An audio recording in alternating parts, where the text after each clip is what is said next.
Soy Adela Cortina, catedrática emérita de Ética y Filosofía Política en la Universidad de Valencia, y he escrito varios libros, entre ellos los dos últimos, ¿Para qué sirve realmente la ética? Y Aporofobia, el rechazo al pobre. Yo empezaba siempre diciendo, creo que es muy importante, que la palabra ética viene de ethos, que quiere decir carácter. Y creo que la primera tarea de la ética consiste en forjar el carácter de los niños, el carácter de las personas, el carácter de los pueblos, el carácter de las organizaciones. La forja del carácter es algo fundamental, porque sabemos que los seres humanos nacemos con un temperamento que no hemos elegido, lo que se llama la lotería natural que nos ha tocado, pero después a lo largo de la vida vamos tomando decisiones que nos llevan a crear unas predisposiciones a actuar en un sentido u otro. Y esa predisposición puede ser la predisposición a actuar con prudencia, la predisposición a actuar con justicia o la predisposición a actuar con injusticia. Esas predisposiciones van formando lo que se llama el carácter de las personas, que después nos ayudan a ir en ese sentido, con lo cual forjarse unas predisposiciones es fundamental para después tomar decisiones en la vida. Yo creo que la ética trata de la forja del carácter, que es una asignatura, nosotros que sabemos de asignaturas, la más importante asignatura que se puede cursar en la vida, porque es importante forjarse un buen carácter, ya que de alguna manera está en nuestras manos. Y a mí me parece que esas predisposiciones, cuando son predisposiciones que van hacia actuar bien, es lo que se llama una palabra que está muy poco de moda, que es la palabra virtudes, pero que los griegos llamaban una cosa muy bonita, que es aretai, excelencias. Son unas predisposiciones que son excelentes cuando una persona se acostumbra a actuar con justicia, con fortaleza, con prudencia. El forjarse un carácter excelente creo que es una tarea muy importante, porque todos los seres humanos queremos ser felices, y la verdad es que la felicidad es algo que no es que uno consigue trabajando muy seriamente, porque es una cuestión del esfuerzo, pero es también una cuestión del regalo, del don.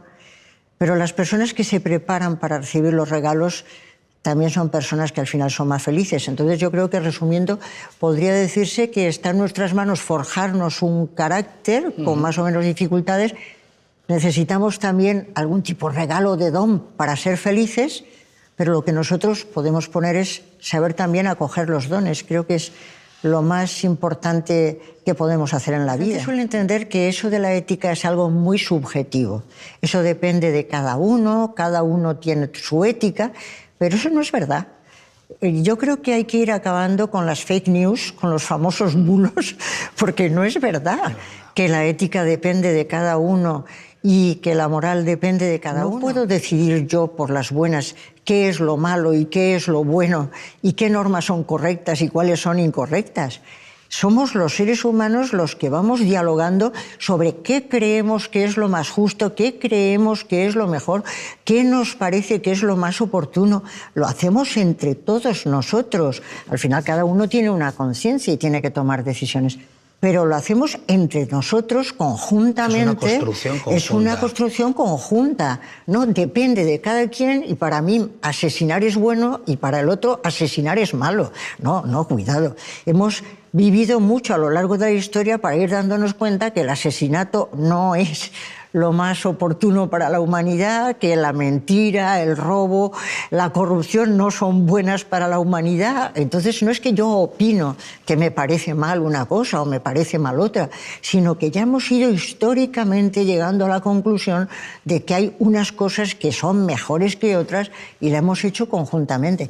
Eso es muy importante, porque si no, cuando las gentes están siempre criticando que hay corrupción, que hay maldad, ¿pero por qué critica usted si cada uno opina como quiere? Por ejemplo, yo que he trabajado bastante en ética de la empresa, pues muchas gentes dicen, oiga, ¿eso es ética o cosmética? Y claro, sirve a pelo para lo que estamos diciendo ahora. ¿Es ética o cosmética? Usted está dando la imagen de que ustedes son muy honestos, etcétera, pero luego a la hora de la verdad nada. Bueno, pues entonces es pura cosmética. Y la cosmética se descubre, porque al tiempo pues va desapareciendo, y el maquillaje va desapareciendo y nos damos cuenta de que no había nada debajo, ¿no? Claro. Bueno, yo creo que hay que hacer ética y no cosmética, hay que forjar el carácter desde la coherencia que los padres y los maestros tienen que ir mostrando en su vida, ¿no? Necesitamos en las escuelas ser éticos y además educar en ética, porque no está claro que en las familias estén enseñando tampoco los mejores valores. En muchas ocasiones nos sorprendemos en las escuelas y en las universidades cuando nos vienen alumnos que llevan unos valores aprendidos de casa que no son de lo más presentables de este mundo. Claro. Yo recuerdo en un instituto, no voy a contar más, pero bueno, los padres eran los primeros que estaban organizando unas mafias en las que los hijos eran los que ayudaban a los padres a ser mafiosos. Claro, el profesor tiene que ayudar a desmontar eso. Con lo cual, la tarea de la escuela es muy importante. La educación tiene que garantizar que los objetivos de la ética se dan. ¿Qué valores son los más importantes? Pues yo creo que en este mundo seguimos más o menos con la libertad, la igualdad, la solidaridad, el respeto mutuo. Si cada uno de ellos los desgranamos, creo que dan para muchísimo. Porque una sociedad que sea verdaderamente libre es una sociedad que se toma en serio que la libertad no es nada más la independencia con respecto a los demás y que nadie entre en mi terreno, etc. No, eso es una forma de libertad. Pero hay más formas de libertad y en muchas ocasiones se confunde la libertad con hacer lo que quiero. No, pues no es eso, sino que es, teniendo en cuenta a otros, tratar de participar activamente, la capacidad de hacer cosas juntos. Entonces yo creo que la igualdad es un valor que no se practica prácticamente nada, desgraciadamente, pero es un valor fundamental. La solidaridad es indispensable para que la sociedad vaya adelante.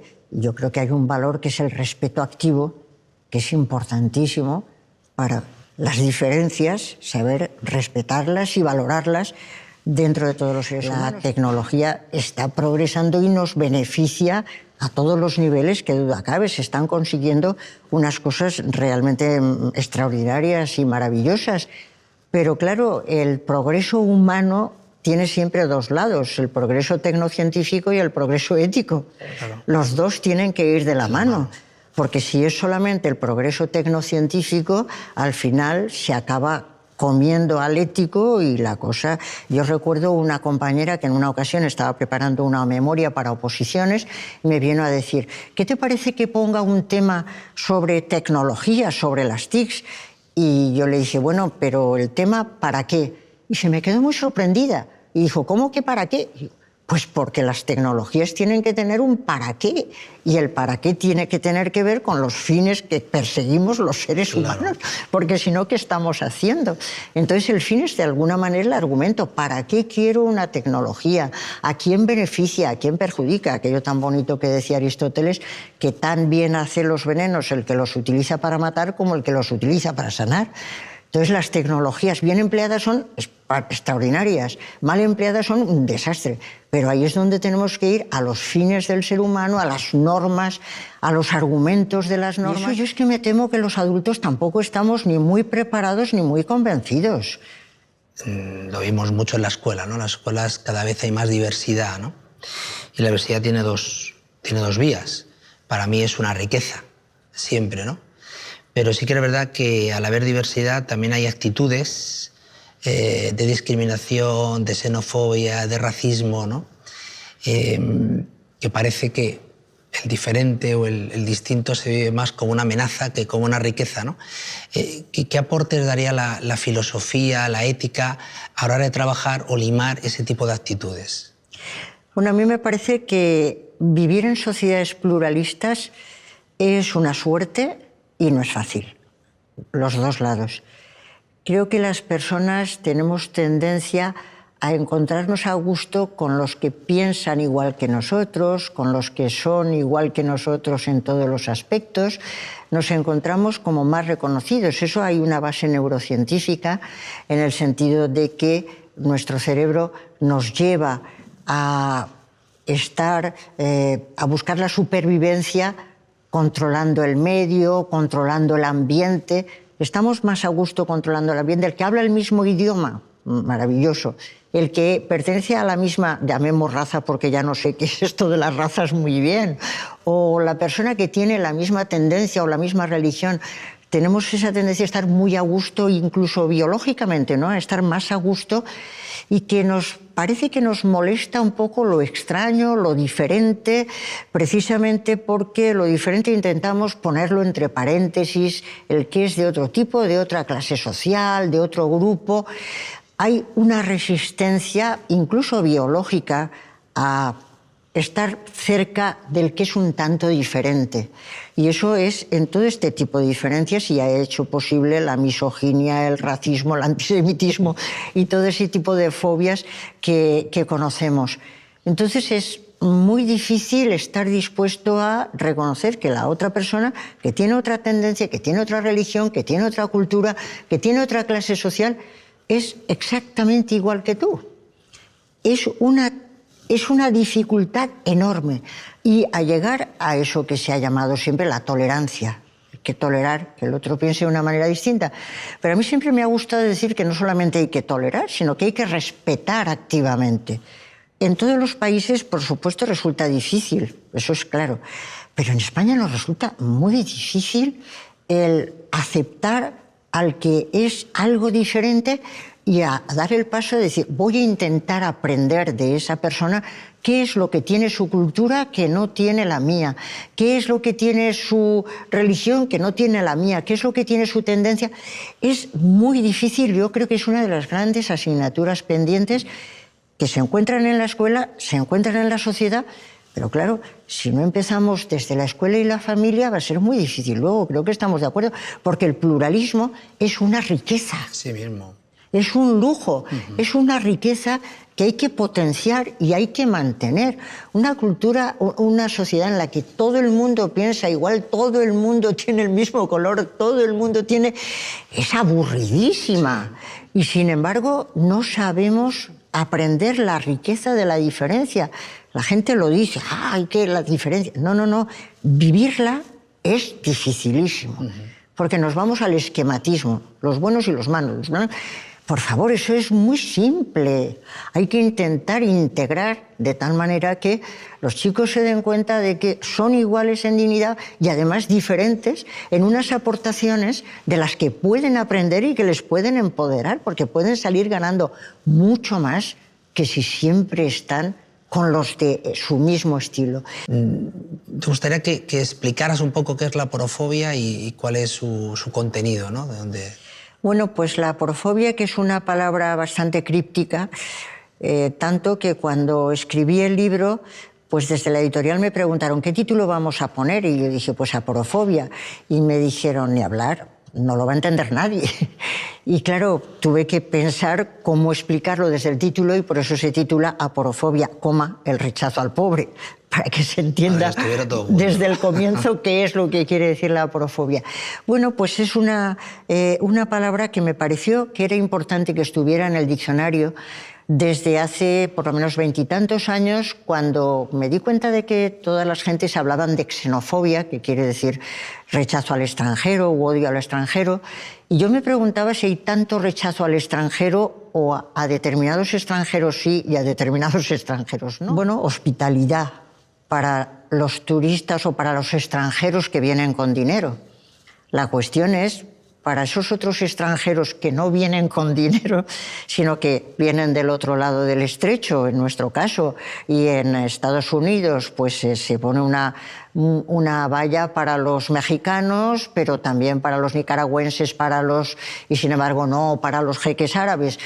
Toda esta mezcla lleva a preguntarse, y en todos los países pasa, ¿pero realmente molestan los extranjeros o lo que molestan son los pobres, sean extranjeros o sean de la propia casa?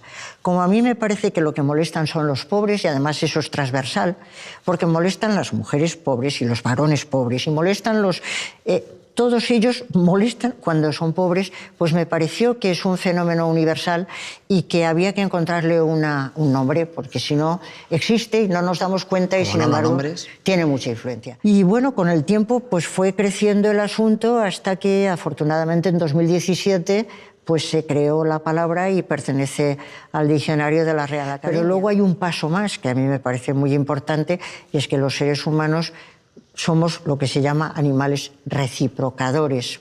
Estamos dispuestos a dar con tal de recibir. Y por eso la raíz de nuestra sociedad es el contractualismo. Vivimos de yo estoy dispuesta a cumplir mis deberes con tal de que el Estado proteja mis derechos, yo estoy dispuesta a dar mis clases con tal de que después me paguen la nómina, yo estoy dispuesto a... Es ese dar y recibir, y vivimos en la sociedad del intercambio, del contrato, del pacto. Pero ¿qué pasa con algunos que parece que no tienen nada interesante que dar? Que ofrecer, claro. Que no pueden dar nada en intercambio. El inmigrante este que viene y coge un trabajo que es barato, no me está dando nada bueno a cambio. Y estamos acostumbrados a hoy por ti, mañana por mí, etc. Y ahí los que parece que no pueden dar nada a cambio son los pobres. Por eso la palabra aporofobia viene de aporos, que es pobre en griego, y fobeo, que es temor, recelo. Y es el rechazo al pobre que, a mi juicio, tiene una base cerebral y por lo tanto es universal, porque frente al que no puede darnos nada interesante a cambio, o eso creemos, lo que hacemos es ponernos en guardia, rechazarlo. Una organización funciona éticamente, o una sociedad funciona éticamente, genera básicamente confianza. Hay un capital fundamental en cualquier país, en cualquier organización, en cualquier sociedad, que es la confianza. Sin confianza las cosas no funcionan. Y cuando hay confianza nos podemos ahorrar cantidad de discusiones, de negociaciones, de empecinamientos, en todos los niveles. Un mundo en que funcionara la confianza, en que las gentes no mintieran, sino que dijera la verdad, se ahorraría mucho dinero que podríamos emplear en sanidad, en educación, en cultura. Podríamos emplear en una enorme cantidad de cosas y ahorraríamos muchísimo. Por eso yo decía en algún momento, pues la ética sirve para ahorrar, ahorra costes, ahorra dinero, ahorra tiempo y sobre todo ahorra sufrimiento humano. Y ahí pues está la bonita leyenda que contaba Platón del anillo de Giges, que es un anillo que se ponía el rey Giges, que cuando una persona se lo ponía, lo convertía en invisible. Entonces, en el diálogo que se está hablando, que creo que es en el de Glaucón, le plantean a Sócrates el problema diciendo, ¿y si un hombre justo se pudiera poner el anillo que te hace invisible, en el momento en que se hace invisible ese hombre, ya podrá matar, robar, etc.? ¿No será que cuando el justo se pone el anillo puede ya hacer todas estas cosas y las hará? Y entonces, claro, la contestación de Sócrates es extraordinaria. Si un hombre cuando se pone un anillo que le hace invisible mata, miente, etc., entonces no es el hombre justo.